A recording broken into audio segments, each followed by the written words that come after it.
तो मूवी की स्टार्टिंग एक कंट्री को दिखाते हुए होती है जहाँ पर क्राइम काफी कॉमन हो गया था। क्रिमिनल्स किसी के काबू में ही नहीं आते थे। वहाँ की गवर्नमेंट काफी परेशान होती है, तो वो पुलिस को एक सजेशन देती है कि अपने साथ आप रोबोट्स को भी मिला लें ताकि क्राइम रोकने में वो आपकी हेल्प करें। आप रोबोकॉप्स बनाने के लिए एक कंपनी को ऑर्डर दे दिया जाता है। उस कंपनी का साइंटिस्ट बहुत सारे रोबोट्स तैयार करता है जो कि पुलिस की हेल्प करने वाले थे। उसी कंपनी में एक इंजीनियर भी होता है, वो भी एक बहुत अच्छा रोबोट बनाता है। उसकी खास बात ये थी कि इंसान उसे खुद कंट्रोल कर सकते थे। अब एक दिन हमें दिखाया जाता है कि एक रोबोट खराब हो जाता है और उसे रिपेयर करवाने लेकर आया जाता है, लेकिन वो रोबोट अक्सर ही खराब हो जाया करता था और उसे हमेशा ठीक करवा के वापस भेज दिया जाता। अब हम ट्रक डीलर्स के एक ग्रुप को देखते हैं। वो 3 लोग अपनी गाड़ी में किसी को ड्रग्स डिलीवर करने जा रहे होते हैं, लेकिन रास्ते में उनके कुछ ड्रग्स गिर जाती हैं, उनके पैकेट्स खुल जाते हैं और वो वेस्ट हो जाती हैं। जिस आदमी को उन्होंने ये ड्रग्स डिलीवर करनी थी उसके बालों में ब्रेड्स थी। वो उन पे बहुत गुस्सा होता है। वो कहता है कि मेरे पैसे वापस करो। वो उन पर गन पॉइंट कर लेता है, लेकिन तभी वहाँ पर पुलिस और रोबोकॉप्स आ जाते हैं। उन्हें देखकर ट्रक डीलर्स का ग्रुप वहाँ से भाग जाता है। ब्रेड्स वाला आदमी उस रोबोट पर हमला कर देता है जो कि अभी रिपेयर होके आया था, और फिर इस बेचारे रोबोट को दोबारा से रिपेयरिंग के लिए लेकर आया जाता है। लेकिन वो इतनी बार डैमेज हुआ कि इस बार रिपेयर होना उसके लिए पॉसिबल नहीं था। उसकी बैटरी बिल्कुल खराब हो चुकी थी, तो उसे रिपेयर करने की बजाय रिसाइकलिंग के लिए भेज दिया जाता है। यहाँ से सीन चेंज होता है और हम उसी ब्रेड्स वाले आदमी को देखते हैं जो कि उसे ट्रक डीलर को कॉल करता है और उसे कहता है कि मुझे मेरे पैसे वापस कर दो, पुलिस मुझे नहीं पकड़ पाई, ये ना हो कि मैं वहां आकर तुम सबको खत्म कर दूं। ये सुन के वो ट्रक डीलर काफी परेशान हो जाता है और अपने साथियों से कहता है कि हम कहाँ से $20 मिलियन लाएं। तो वो तीनों मिलकर डिसाइड करते हैं कि हम एक बहुत बड़ी रॉबरी करेंगे, यानी कहीं से पैसे चुराएंगे। लेकिन वो कहते हैं कि एक मसला है,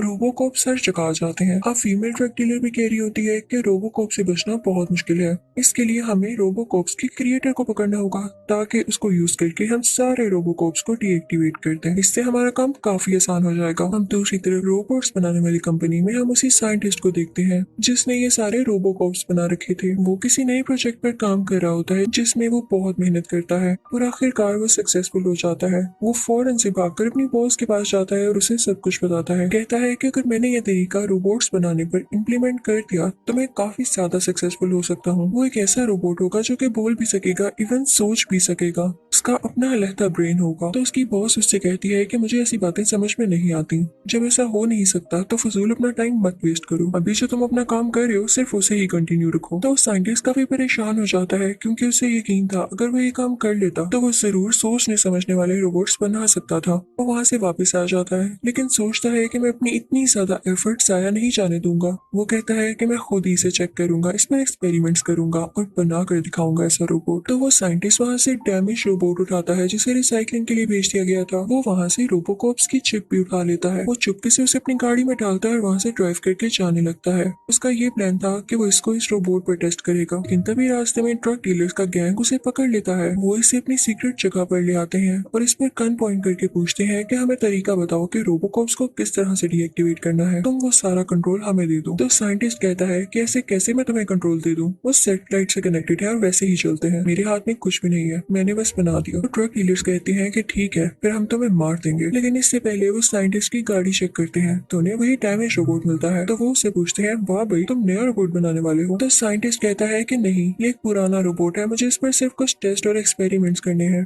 तो वो ट्रक डीलर्स कहते हैं तो तुम हमारे लिए कोई नया रोबोट क्यों नहीं बना देते, हम मिलकर उसे तैयार करेंगे और उससे अपने काम लेंगे। तो साइंटिस्ट कहता है नहीं, जो काम मैं करने वाला हूँ वो बहुत डेलिकेट यानी नाजुक है, और जो रोबोट तैयार होगा वो भी बहुत नाजुक होगा, हमें उसकी बहुत केयर करनी होगी। तो ट्रक डीलर्स कहते हैं कि कोई मसला ही नहीं, हम उसकी केयर मिलकर कर लेंगे। वो ड्रग डीलर साइंटिस्ट को वहीं बिठा लेते हैं और कहते हैं कि जो जो सिस्टम अपडेट या इंस्टॉल करना है वो हमारे सामने करो। तो साइंटिस्ट ऐसा करने लगता है और वो सारा डेटा चिप में कॉपी करके उस रोबोट के अंदर लगा देता है। जैसे उसने सोचा था वैसा ही हुआ। वो रोबोट बिल्कुल बच्चों की तरह एक्ट कर रहा था, वो लोगों से डर रहा था, और जैसे कोई बिल्ली हर चीज को देख के उसे पंजा या हाथ मारती है वो भी बिल्कुल ऐसे ही कर रहा था, यानी उसकी हरकतें काफी क्यूट थी। पहले तो साइंटिस्ट को बिल्कुल होप नहीं थी कि ये रोबोट कभी एक्टिव भी होगा, लेकिन वो यहाँ भी सक्सेसफुल हो चुका था। उसे आगे का काम करना था। फीमेल ड्रग डीलर को भी वो काफी अच्छा लगता है तो वो उसे चैपी कहकर बुलाती है, यानी इसी रोबोट के नाम पर ये मूवी भी है। तो ये रोबोट इस मूवी का मेन कैरेक्टर हुआ। लेकिन इसी के साथ ही वो ड्रग डीलर जिसने उस साइंटिस्ट को ये रोबोट ठीक करने को कहा था काफी मीन हो जाता है। वो साइंटिस्ट पर गन पॉइंट कर लेता है। वो उसे कहता है कि यहाँ से जाओ और दोबारा अपनी शक्ल मत दिखाना। यानी वो रोबोट की कस्टडी खुद रखना चाहते थे। साइंटिस्ट बेचारा वहाँ से चला जाता है। फिर हम उसी रोबोट्स बनाने वाली कंपनी को देखते हैं जिसमें कोई आदमी अपनी डिजाइन सिखा रहा होता है, जिस डिजाइन के उसने कुछ रोबोट्स तैयार किए थे। लेकिन उस कंपनी की बॉस और मेन इंजीनियर इस डिजाइन को रिजेक्ट कर देते हैं क्योंकि वो कहते हैं कि साइज में काफी बड़ा है और काफी ज्यादा एनर्जी लेने वाला है, हमारा तो इस पर बहुत एक्सपेंस हो जाएगा। अब वो साइंटिस्ट दोबारा अपनी कंपनी आ चुका था। वो और मेहनत करता है और रोबोट्स के वो डिजाइन सोचता है। फाइनली बॉस को उसके डिजाइन काफी पसंद आते हैं और वो ये ऑर्डर करती है कि इसी के डिजाइन के रोबोट्स तैयार होंगे। वो काफी खुश हो जाता है। सब उसे कॉन्ग्रेचुलेट कर रहे थे, लेकिन ये बात इंजीनियर से बर्दाश्त नहीं होती। वो कहता है कि मैं इसके बनाए गए रोबोट्स को डिस्ट्रॉय कर दूंगा, मैं सिक्योरिटी चिप को भी चुरा लूंगा। और जब वो चिप ढूंढने जाता है तो उसे चिप कहीं पर भी नहीं मिलती। जब सिस्टम में चेक करता है तो उसे पता चलता है कि ये उसी रोबोट में है जो कि रिसाइकलिंग के लिए भिजवाया गया। वो काफी हैरान हो जाता है क्योंकि ना तो वहाँ पर रोबोट होता है और ना ही चिप। दूसरी तरफ हम चैपी को देखते हैं जो कि उन्हीं ड्रग डीलर्स को अपनी फैमिली समझ रहा था। वो मेन ड्रग डीलर उसे काफी फाइटिंग स्किल सिखाता है ताकि वो उनके लिए चोरियां करे और उन्हें काफी ज्यादा पैसे ला कर दे। अब दूसरी तरफ कंपनी में वो इंजीनियर साइंटिस्ट के पास आता है और उसके सर पर गन रख के कहता है कि मुझे बताओ कि चिप कहाँ है, मुझे उस जगह की चाबी भी दो। तो साइंटिस्ट कहता है कि तुम्हें मेरे साथ मसला क्या है, मेरे पास कोई की नहीं, कोई चिप नहीं है। इंजीनियर अपनी गन शूट कर देता है लेकिन लकीली उसमें कोई बुलेट नहीं होती। तो इंजीनियर सबसे कहता है कि डरो नहीं भाई, मजाक था ये। तो ये कहता वो वहाँ से चला जाता है। साइंटिस्ट के जहन में कुछ आता है और वो फौरन से चैपी से मिलने जाता है। इंजीनियर भी उसे देख चुका था तो उसे काफी सस्पेंस होता है और वो भी उसके पीछे जाता है। साइंटिस्ट चैपी के पास जाके कहता है कि मेरी बात ध्यान से सुनो, तुम कोई गलत काम नहीं करोगे। वो उसे काफी समझाता है, तुम एक अच्छे रोबोट हो, मेरे से प्रॉमिस करो कि हमेशा ही अच्छे बन के रहोगे। तो चैपी उसे प्रॉमिस कर लेता है और साइंटिस्ट काफी खुश हो जाता है। वो चैपी से कहता है कि आओ मैं तुम्हें पेंट करना सिखाता हूँ और फिर वो उसे पेंटिंग सिखाने लगता है। उसके पास फीमेल ड्रग डीलर भी खड़ी होती है लेकिन उसे कुछ भी नहीं कह रही होती। लेकिन तभी वहाँ पर वो मेन ड्रग डीलर आ जाता है। वो साइंटिस्ट को यहाँ दोबारा से देख के काफी गुस्सा होता है और उसे मार कर वहाँ से निकाल देता है कि आइंदा अगर तुम आए तो मैं तुम्हें जान से मार दूंगा। अब वो मेन ड्रग डीलर चैपी को एक जगह पर लेकर जाता है जहाँ पर बहुत बुरे लड़के और गैंगस्टर्स होते हैं। वो उन गैंगस्टर से कहता है कि इसको मारो, मैं इसकी एबिलिटी चेक करना चाहता हूँ, इसे और पावरफुल बनाना चाहता हूँ, तुम लोग इसकी प्रैक्टिस करवाओ। अब वो बुरे लड़के चैपी पर अटैक करने लगते हैं लेकिन चैपी क्योंकि एक रोबोकॉप नहीं था और वो एक बच्चे की तरह फील करता था तो वो काफी डरने लगता है। वो आगे से फाइट बैक ही नहीं कर पाता।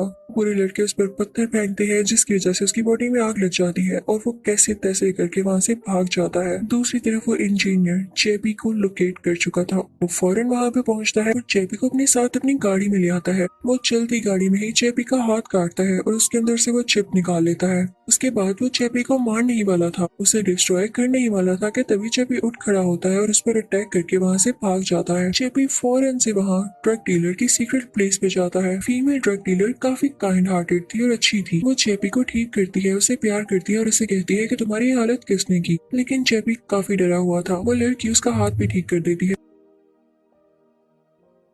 अब सुबह हो जाती है और वो मेन ड्रग डीलर उस रोबोट यानी चैपी से कहता है कि मेरी गलती है कि मैंने तुम्हें बुरे लड़कों में छोड़ दिया और तुमने इतनी मार खाई, लेकिन सुनो तुम्हें अपने ही डिफेंस के लिए लड़ना आना चाहिए, मैं तुम्हें गन यूज करना भी सिखाऊंगा। लेकिन चैपी ऐसा कोई काम नहीं करना चाहता था क्योंकि उसने उस साइंटिस्ट से प्रॉमिस ले लिया था। अब जब वो पूरा ड्रग डीलर नोटिस करता है कि तो मेरी बात ही नहीं सुन रहा तो वो उसे अपनी बातों में लाने के लिए एक ट्रिक यूज करता है। वो उसे कहता है कि चलो ठीक है, तुम गन इसलिए यूज नहीं करे कि लोग मरेंगे, तुम्हें लोगों का इतना ख्याल है तो चलो मैं तुम्हें दूसरे वेपन यूज करना सिखाता हूँ जिससे लोग सिर्फ सो जाते हैं, उनको कोई चोट नहीं आती। अब चैपी का माइंड बिल्कुल बच्चों के जैसा था तो उसकी बातों में आ जाता है। तो इस बात का फायदा उठाते हुए वो पूरा ड्रग डीलर उसे बाकी वेपन्स यूज करना सिखा देता है। अब आज वो दिन होता है जब उन ड्रग डीलर्स ने कोई बहुत बड़ी चोरी करनी थी लेकिन उनके पास ऐसे वेपन्स नहीं थे, यानी एडवांस वेपन्स जिनसे वो लोगों को मार सके और डरा सके। अब पूरा ड्रग डीलर चैपी को अपने से बनाई गई एक और स्टोरी सुनाने लगता है। वो कहता है कि चैपी मेरी गाड़ी को चुरा कर भाग गया, तुम देखो जरा सबसे गाड़ियां तो लेकर आओ, मैं देखूं कि कौन सी मेरी है। अब चैपी था बच्चा, यानी वो बच्चों के जैसे सोचता था तो वो फिर से उसकी बातों में आ जाता है और सब लोगों को गाड़ी से निकाल फेंकता है। वो सब लोगों की गाड़ियां चुरा कर ले आ चुका था। बुरा ड्रग डीलर काफी खुश होता है और उन गाड़ियों के स्पेयर पार्ट्स और बाकी चीजें बेच कर काफी अमीर हो जाता है। वो उनसे महंगे महंगे वेपन्स खरीदता है। अब रात हो रही होती है और साथ में बारिश भी हो रही होती है। बुरा ड्रग डीलर देखता है कि चैपी एक मरे हुए डॉग के पास बैठा है और काफी सैड है। तो वो ड्रग डीलर उसे कहता है कि सैड नहीं हो, तुम भी एक दिन मर जाओगे। तो वो रोबोट कहता है कि मैं नहीं मरता, मैं एक रोबोट हूँ। तो ड्रग डीलर उसे कहता है कि तुम्हें अपनी बॉडी पर बैटरी टाइमिंग नजर आ रही है, ये रेड हो रही है। साइंटिस्ट ने तुम्हें इसीलिए बैटरी वाला सिस्टम दिया ताकि तुम जल्द खत्म हो जाओ। अब ये बात चेपी के दिल पर लगती है, वो साइंटिस्ट से नफरत करने लगता है और तभी ड्रग डीलर अपने नंबर बनाने के लिए उसे कहता है कि मैं तुम्हें एक ऐसी बॉडी में शिफ्ट करूंगा जो कि कभी खत्म नहीं होगी, तुम हमेशा जिंदा रहोगे, लेकिन इसके लिए एक शर्त है, तुम्हें हमारे साथ चोरी करनी होगी। देखो वहां से पैसे आएंगे तभी तो मैं तुम्हारी बॉडी पर लगा सकूंगा। पहले तो चेपी मना करता है लेकिन फिर मान जाता है इस लालच में कि वो हमेशा जिंदा रहेगा। अब दूसरी तरफ साइंटिस्ट काफी परेशान था क्योंकि उसे लग रहा था कि चेपी कहीं अब तबाही न मचा दे। वो सोचता है कि मैं उसे समझाने जाता हूँ। तो जैसे ही वो उनकी सीक्रेट जगह पर जाता है और चेपी को बुलाता है तो चेपी उसकी बात सुन के भी उसे इग्नोर करता है और कोई रिस्पॉन्स नहीं देता क्योंकि अब उसके दिल में साइंटिस्ट के लिए नफरत आ चुकी थी। साइंटिस्ट उसके पीछे पीछे जाता है और कहता है तुम मेरी बात क्यों नहीं सुन रहे हो। तो चेपी कहता है कि मुझसे और कोई बात मत करना, तुमने मुझे ऐसी बॉडी में डाला है ना कि मैं जल्द मर जाऊं। तो साइंटिस्ट कहता है कि ऐसी बात नहीं है, तुम्हें किसने कह दिया, तुम अकेले ही रोबोट नहीं हो जिसमें बैटरी लगी है। दूसरी तरफ इंजीनियर काफी जेलस था तो सिस्टम का यूज करके साइंटिस्ट के बनाए गए सारे रोबोट्स को कोलैप्स कर देता है, यानी उनके सिस्टम क्रैश कर देता है। पूरे मुल्क के रोबोट्स अब खत्म हो चुके थे, डिस्ट्रॉय हो चुके थे। क्रिमिनल्स को खुली छुट्टी मिल गई थी, वो पूरी कंट्री में तबाही मचाने लगते हैं। इसी के साथ चेपी को भी कुछ होने लगता है, उसका भी सिस्टम क्रैश होने लगता है, लेकिन साइंटिस्ट को फौरन से पता चल जाता है। उसे लैब में लेकर आता है, उसे ठीक करता है और फौरन से उसके सिस्टम को रिबूट कर देता है ताकि डिस्ट्रॉय होने से पहले वो बच जाए। अब चेपी को होश आ जाता है और वो साइंटिस्ट के गले लग जाता है। उधर ही एक और बड़ा सा रोबोट होता है, वो चेपी को काफी पसंद आता है तो वो साइंटिस्ट से कहता है कि मुझे इस बॉडी में ट्रांसफर कर दो, मुझे ये अच्छी लगी है और मैं हमेशा जिंदा भी रहूंगा। तो साइंटिस्ट कहता है कि नहीं, वो एक आर्टिफिशियल इंटेलिजेंस है, वो सिर्फ एक रोबोट है और तुम तो इंसानों की तरह सोच सकते हो, तुम्हारा डाटा कहीं भी कॉपी या ट्रांसफर नहीं हो सकता क्योंकि तुम्हारी अपनी सोच है। तो चेपी उससे नाराज हो जाता है और लड़ने लगता है कि तुम तो चाहते ही नहीं कि मैं जिंदा रहूं।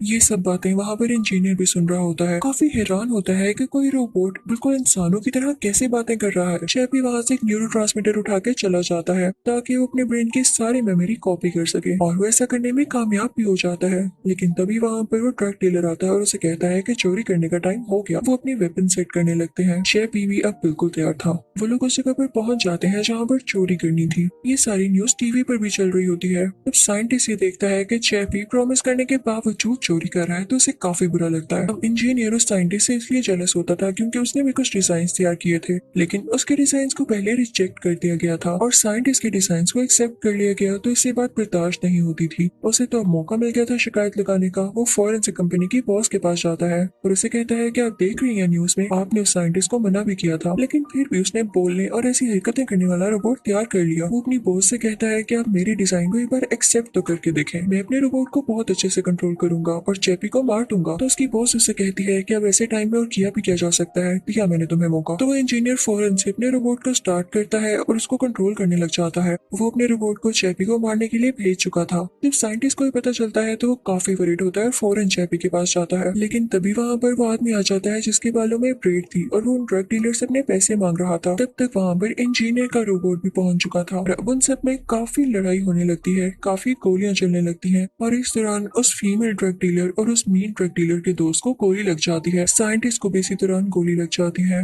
लेकिन जब चेपी ये देखता है कि साइंटिस्ट को कुछ हुआ है तो रहा उससे भी नहीं जाता क्योंकि कहीं ना कहीं वो उससे प्यार भी करता था। फीमेल ड्रग डीलर भी उसके साथ होती है और वो जख्मी साइंटिस्ट को अपने साथ लेकर चले जाते हैं। दूसरी तरफ वो मेन ड्रग डीलर उस बड़े रोबोट जो कि इंजीनियर का था उसे रोकने की कोशिश कर रहा होता है, वरना ये रोबोट इसे भी मार देता। लेकिन वो रोबोट इतना ह्यूज था कि वो उस मेन ड्रग डीलर पर अटैक करने वाला होता है, लेकिन फीमेल ड्रग डीलर ये देख लेती है और उस रोबोट पर फायर करने लगती है। तो वो रोबोट काफी गुस्से में आ जाता है और इस मेन ड्रग डीलर को छोड़ के उस फीमेल ड्रग डीलर की तरफ जाने लगता है। वो जॉइंट रोबोट उस फीमेल ड्रग डीलर को मार डालता है। चेपी उसको अपनी माँ समझता था तो ये देख के उसे काफी गुस्सा आता है, तो वो एक बॉम्ब का यूज करके उस जॉइंट रोबोट को एक्सप्लोड कर देता है। उसके बाद वो साइंटिस्ट को गाड़ी में बिठाता है और खुद ड्राइव करके उसे कंपनी लेकर जाता है। कंपनी पहुंचते ही इंजीनियर उनका इंतजार कर रहा होता है और उन पर अटैक करने लगता है, लेकिन चेपी को पहले ही उस पर गुस्सा था तो उल्टा उस पर अटैक कर देता है क्योंकि वो जानता था कि इस जायंट रोबोट को कंट्रोल करने वाला यही है। चेपी उस इंजीनियर को काफी मारता है और उसे बेहोश कर देता है।